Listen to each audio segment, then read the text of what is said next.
જોયું, મેં કહ્યું હતું ને કે રશ્મિ અને રાજેશ ગમે એટલા પ્રયત્ન કરી લે, પણ ઉર્મિલા નાણાવટી રાજેશ પરીખના ઘરે રહેવા તો નહીં જ જાય. હા ફિયા, પણ જ્યાં સુધી આરપી અને રશ્મિ છે ને ત્યાં સુધી કંઈ કહી ના શકે. ગમે ત્યારે બાજી પલટાઈ શકે છે. કેવું? હું ધારું ને તો હમણાં જ આ બાજી આપણી ફેવરમાં કરી શકું છું. કેવી રીતે? હું એક ફોન કરીશ ને, એમને રાધાની યાદ અપાવીશ, એટલે લોકો બધું જ છોડીને ભાગી જશે. ફિયા જલ્દી કર ને, ક્યાંક મોડું ન થઈ જાય. સામેવાળી વ્યક્તિ કયું પત્તું ઉતરે છે એ જોઈને ચાલવાની હોય, અને આવા નાનકડા કામ માટે હુકમનું પત્તું વેડફીને નાખવાનું હોય. તારા મગજમાં શું ચાલે છે ને એ ફક્ત તું જ જાણે.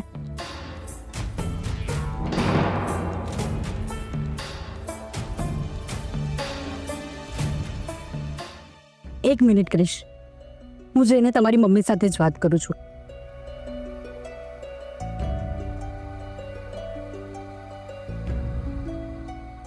ઉર્મિલાબેન, કેમ જીદ લઈને બેઠા છો?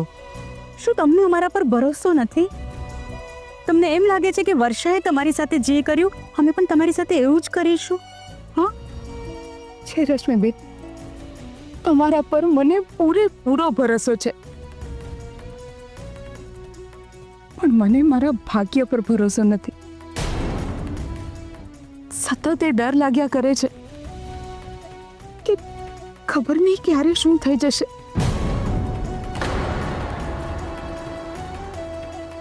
બાકી તમે તો હંમેશા મદદનો જ હાથ અમારા માટે લંબાવ્યો છે, પણ મજબૂરી અમારી છે કે અમે તમારી મદદ નથી લઈ શકતા. ઉર્મિલાબેન, સંબંધોમાં કેવી મજબૂરી હોય હો. ને રાધાએ એના પપ્પાને કહ્યું છે કે ક્રિશ અને એના પરિવારનું ધ્યાન રાખવાનું છે. કાલે ઉઠીને જો રાધા સાજી થઈ ને એને આ વાતની ખબર પડશે તો ઉર્મિલાબેન એને દુઃખ થશે. એ અમને પૂછશે કે એના પરિવારને આમ દુઃખી જોઈને અમે શું કર્યું, તો અમે શું જવાબ આપીશું ઉર્મિલાબેન? બોલો ને. હા, અમારી માટે નહીં, પણ રાધાની માટે તો અમારી સાથે ઘરે ચાલો.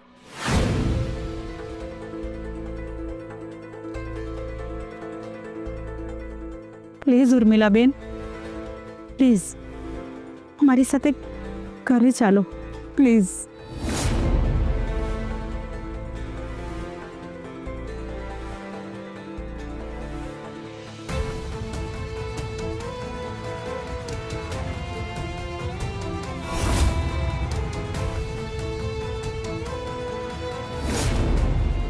પ્લીઝ અમારી સાથે ઘરે ચાલો, પ્લીઝ પ્લીઝ, હું તમને પગે લાગુ છું.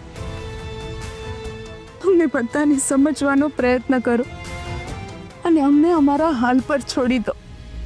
Please please.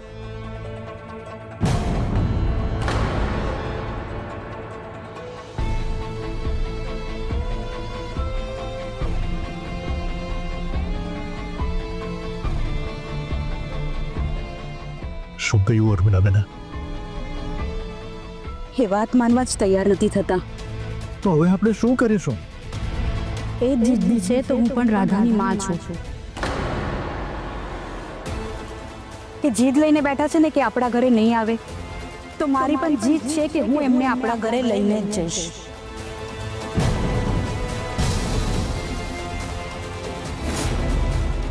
પણ કેવી રીતે?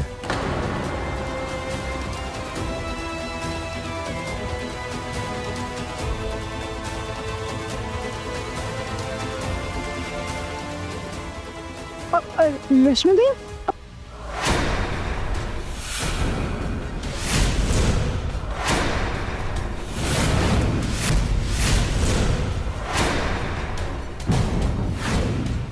રશ્મિબેન તમે ક્રિશ અરે રશ્મિ આંટી નીચે શું કામ બેઠા છો? નીલા, અરે રશ્મિ માસી, તમે અહીંયા નીચે કેમ બેઠા છો? તમે લોકો અમારા ઘરે નથી આવી શકતા, પણ અમે તો તમારી સાથે રહી શકીએ છીએ ને.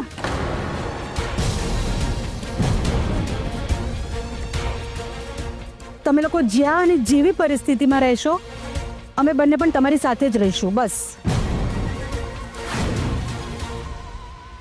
મારી રાધાએ મારી પાસેથી વચન લીધું છે કે હું એના ક્રિશ અને ક્રિશના પરિવારનો ખ્યાલ રાખીશ.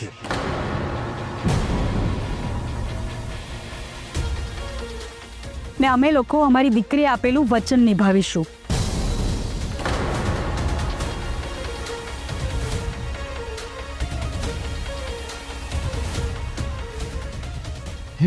અરે રાજેશભાઈ આરપી સર,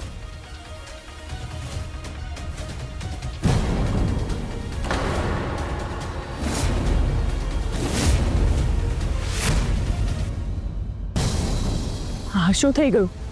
મેં તને કહ્યું હતું કે કંઈક કર, પણ તે મારી વાત જ ના માની.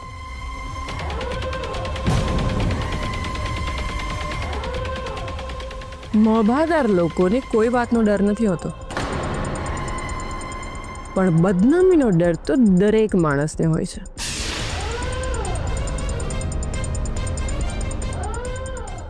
તો શું કહેવા માંગે છે? ન્યૂઝમાં અને છાપામાં આવશે, શહેરના મોટા બિઝનેસ ટાઇકૂન રાજેશ પરીખ અને એના વેવાણ ઉર્મિલા નાણાવટી રસ્તા પર આવી ગયા તો બંનેની આબરૂના ધજાગરા ઉડી જશે. તો હવે શું કરવાનું છે પિયા? જે કરવાનું છે એ હું કરીશ. તું ફક્ત તમાશો જો.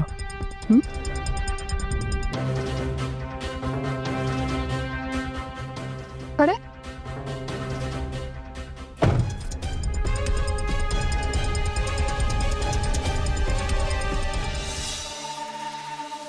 પપ્પાજી, મમ્મીજી, પ્લીઝ તમે લોકો આવું ના કરશો. અરે તમે લોકો નીચે શું કામ બેઠા છો? ઊભા થઈ જાઓ પ્લીઝ. તમારા લોકોને અમારી સાથે આમ તકલીફ ઉઠાવવાની શું જરૂર છે? જો રાધાને ખબર પડશે ને કે તમે લોકો આવી રીતે રસ્તા ઉપર બેઠા હતા તો એ મારા પર ગુસ્સે થશે.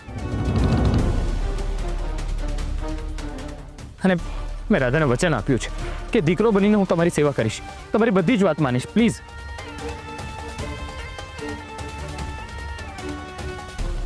તમે આવી રીતે ના બેસો, ઊભા થઈ જાઓ પ્લીઝ. પ્લીઝ વાત સમજો, ઊભા થાઓ.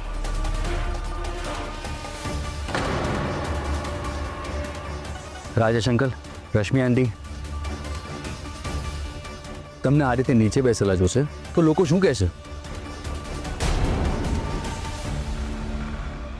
આ તમારી પ્રતિષ્ઠાને છૂપતું નથી. પ્લીઝ પ્લીઝ તમે ઊભા થઈ જાઓ.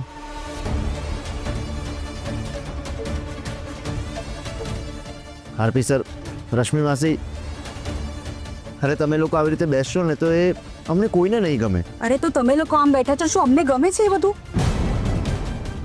અને જ્યાં સુધી આ વાતનું સોલ્યુશન નથી આવતું ત્યાં સુધી અમે લોકો અહીં તમારી સાથે જ રહીશું.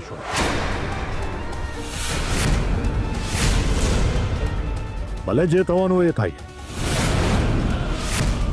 અરે રાજેશભાઈ, તમે આમ ક્રિશ તો મમ્મી, હવે શું કરી? આ લોકો આવી રીતે રસ્તા ઉપર બેઠા છે એ યોગ્ય નથી લાગતું મમ્મી. હા મમ્મી, મને પણ એવું લાગે છે કે આપણે આ લોકોની ભાવનાઓને સમજવી જોઈએ.